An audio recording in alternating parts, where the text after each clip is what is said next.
It's time to finish the cabinets for the aft cabin of my pocket trawler. Hi, I'm Joe, and welcome to Motor City Boat Werks. Let's get to work. This episode is the final episode of how I built the Aft Cabin Cowling. It's a set of furniture that'll be in the aft cabin of my Albin 27 pocket trawler. If you're new to the channel, be sure to check out the prior 2 episodes where I explained the design principles and how I constructed the cabinets out of composite boat building materials.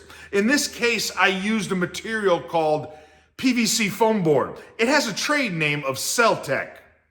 From a rough pattern, I was able to come up with the dimensions and the individual pieces of what the aft cabin cowling would look like. I call it a cowling because I couldn't think of anything else. It's kind of like a cover over a mechanical or an engine compartment. It's removable and it will provide easy access to the fuel tank and things that are underneath the cockpit sole. From a pink foam pattern, I then transferred the dimensions to the Celtec material. I cut it out using regular woodworking tools. Then the pieces were assembled using what I call the screw and glue method. This is where epoxy is placed in the joints and the actual pieces are screwed together using just drywall screws. Later on, the screws are removed and epoxy fills the screw holes. Then the piece is routed on the corners to give it a nice round over look. We've reached the stage of the construction where it's time to join the individual boxes with the facing of the aft cabin cowling. And this would be some of the final stages of the cabinet construction. Now, I want to show you something. I was reviewing some of the time-lapse footage, and I noticed this is a great learning point. In this video, you can see that as I put one of the boxes down on the table after sanding, I struck the table and the joint failed, causing one of the panels to pop off the box. And this is an epoxy joint failure. This brings up a great point, which is if you're doing PVC foam board, epoxy, screw and glue construction, you've got to make sure that you sand all the surfaces of the PVC foam board to ensure that it has some teeth and will accept the epoxy properly. In this case, I made a mistake and missed one side of the panel during the initial sanding, causing the panel to pop off during the sanding process. Oh, I got to start all over again on this one. At this point during the construction of the aft cabin cowling, it's time to affix the boxes to the facing of the cowling itself. So what I'm doing is I'm buttering up the little cubbyhole boxes, the cabinets, with epoxy paste. This is epoxy resin. It's got some thickener mixed in with it, makes it like a little peanut butter consistency. And once I get this buttered up, I'm going to glue down the facing onto the 2 cubby holes, screw them in place, screw and glue method. I'll lay in a little bit of fillets, epoxy fillets, and then we'll just let it dry. And we'll probably have to put in some more fillets after the fact, but this will be enough to get it started here.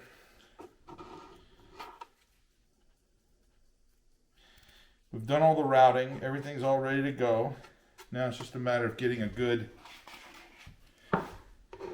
attachment here.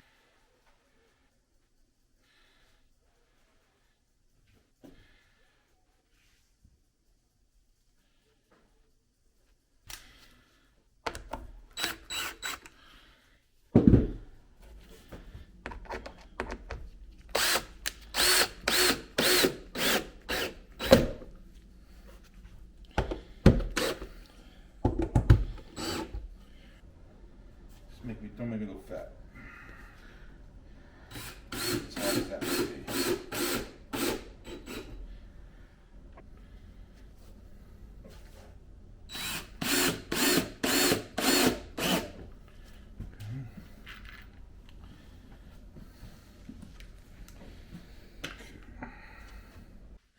The next day, I've got to come back and put in some epoxy fillets to give it extra added strength on the back side of the facing.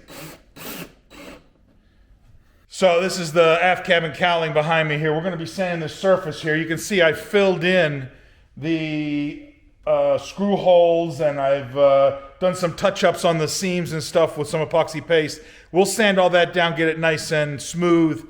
Hopefully there'll be no imperfections in it. It'll be ready for some primer and paint. Okay, so today what we've got to do is we have some tiny pinholes in the face of the aft cabin cowling. Once we put the primer coat on here, and these pinholes just pop up, able to see them. So we're going to sand it down just a little bit and then use some filler, come back and just fill in those pinholes. Sometimes you got to do this just to make it look proper. The PVC foam board has already been roughed up to about 150 to 220 sandpaper. Just puts a little tooth on it so that the paint can adhere real nice. All right, I think this thing's ready to go. It's painted and it's ready to be put in. Dry fit installation attempt number 1.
So it's binding up right here. And when I test fit it before, it didn't do that. So I don't know.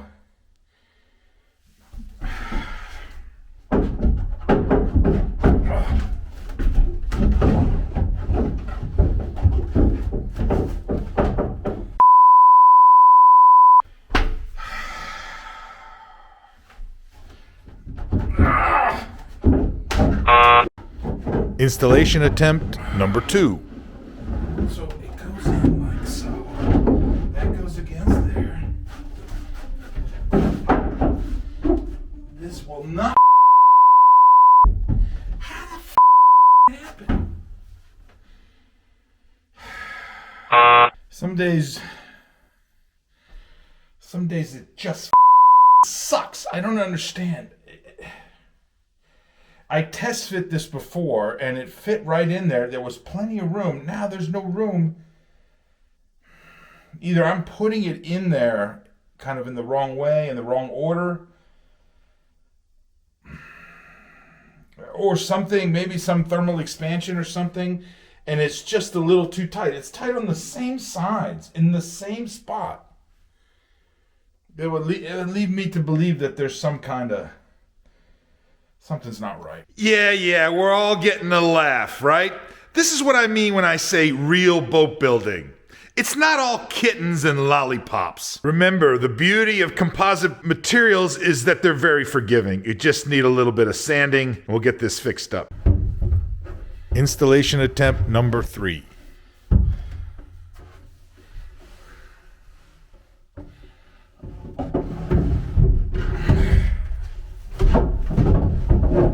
Perfect. Look at that.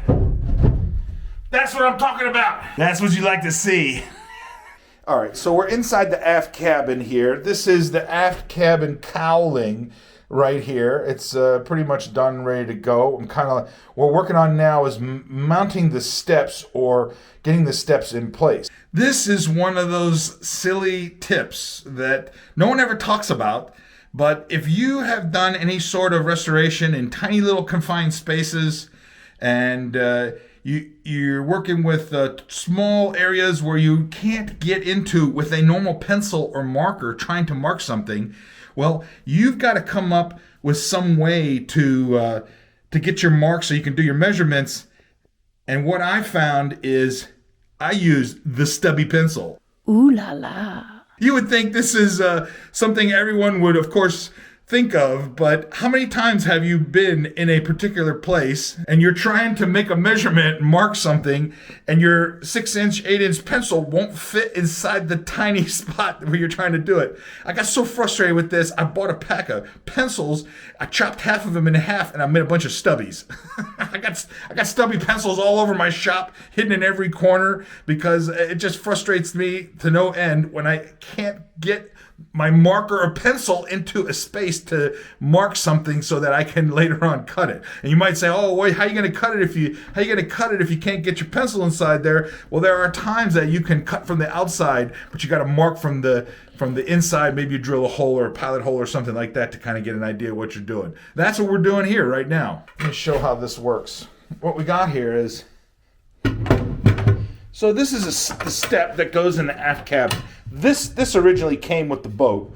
It was a rectangle, but I trimmed it down, kind of rounded the edges because this was wasted space on the sides. And the whole idea is to try and maximize this foot area here when you come down the steps, because there's going to be berths on either side here, and there may even be a centerpiece here turning this into a large kind of twin bed, queen bed area. So, but anyway, you come down the steps here, you step on the step, okay, you're down on the ground. This is a hatch that goes to the stuffing box for the propeller shaft.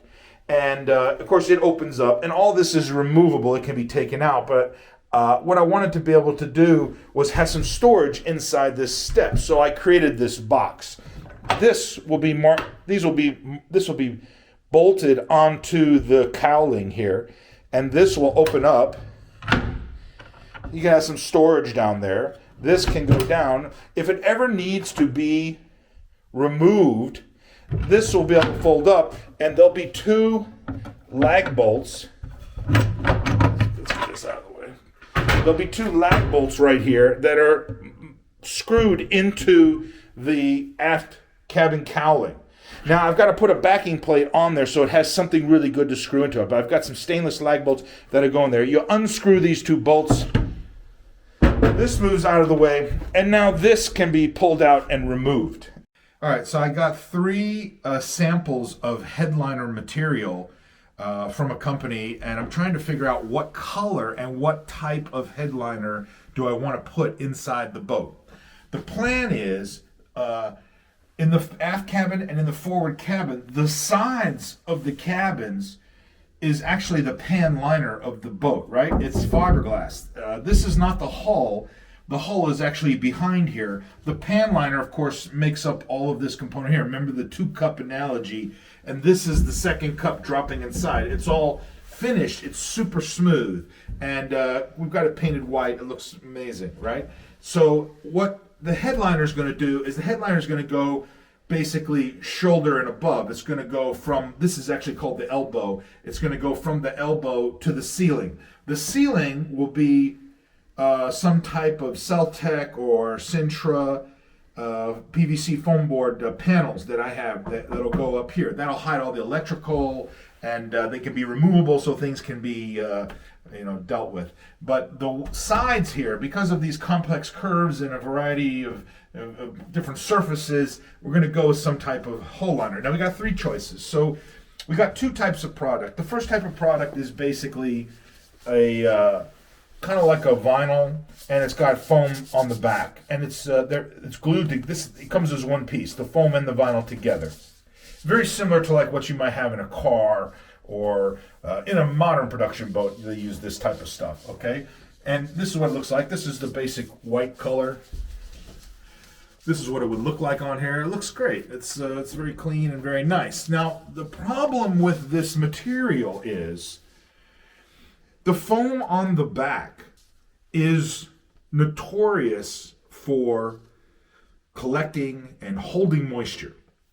It's essentially like a sponge. And if it's up here on the porthole and there's any type of leak whatsoever, or any way for water to get in here, if you were to have a splash and it got inside here, well, you get moisture behind here, and of course it can never dry out, and then it becomes moldy.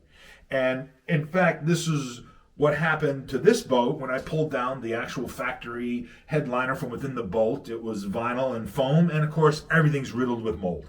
And I just don't want to put foam back. I just don't want to put foam back headliner back inside the boat. So I've been looking at other products, like types of outdoor carpets, and they make what's called hull blanket.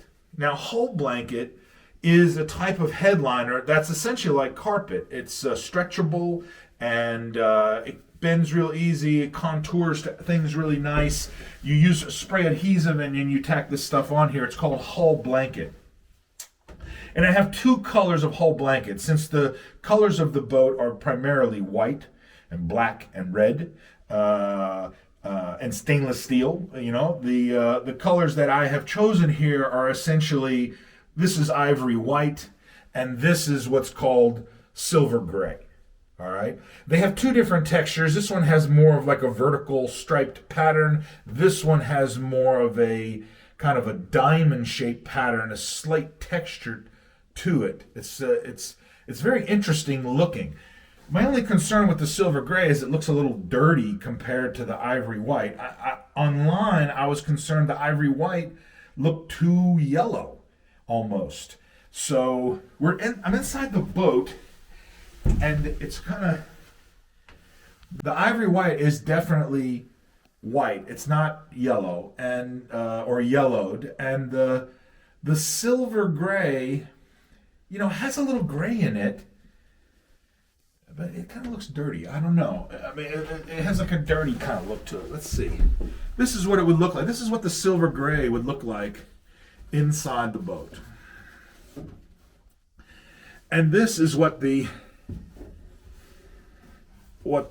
ivory would look like up there. And to me, if you want white, it would appear that the ivory white is the way to go. I don't know, but I do love this texture from the silver. So here's another thing to really notice that would be a deciding factor. So the ivory white. Now this is the aft cabin bench settee, right? This right here is painted white using the Rust-Oleum bright white bright side paint. Okay, so this is what the entire boat looks like. It's bright white. This is the ivory against that, and it does look a little yellow compared to that. This is the silver gray. You can see how that contrasts with the light. Okay, so the other deciding factor, I think, something to really think about, is the ivory white comes in vertical lines. You can see there's vertical lines here. And if you had multiple pieces and you were trying to butt them against each other, well, you can't put the vertical against the horizontally. It's either got to go horizontally or it's got to go vertically. And ultimately, this may require more material to cover a given area because you can't reuse scraps and you can't have pieces butt against each other if they're not going the same direction. And I may end up having to buy significantly more material to get the lines going in the proper direction so everything is uniform. Whereas this diamond pattern, it can go this way, it can go that way. I don't know. Is this the same as that? We're going to have the same problem. Probably the same issue, because this is actually doesn't look the same. This looks significantly different. That looks different. I don't know. So the issue is, which one? Ivory white, silver gray. Those are the two choices. And I'd be interested in hearing your ideas. Please leave a comment below and let me know which one you think to go with. All right, what I've done is I wanted to take a moment to kind of put everything together and make sure I have the proper sized hardware and everything lines up properly. I want to make sure that it looks good before I actually take it on the boat for the final install. I think this looks pretty good.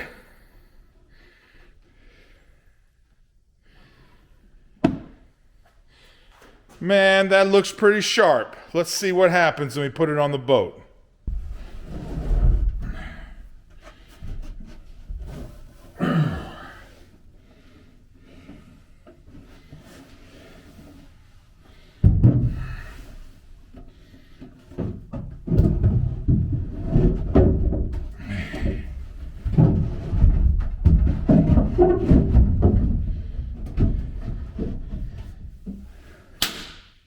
Yeah, baby!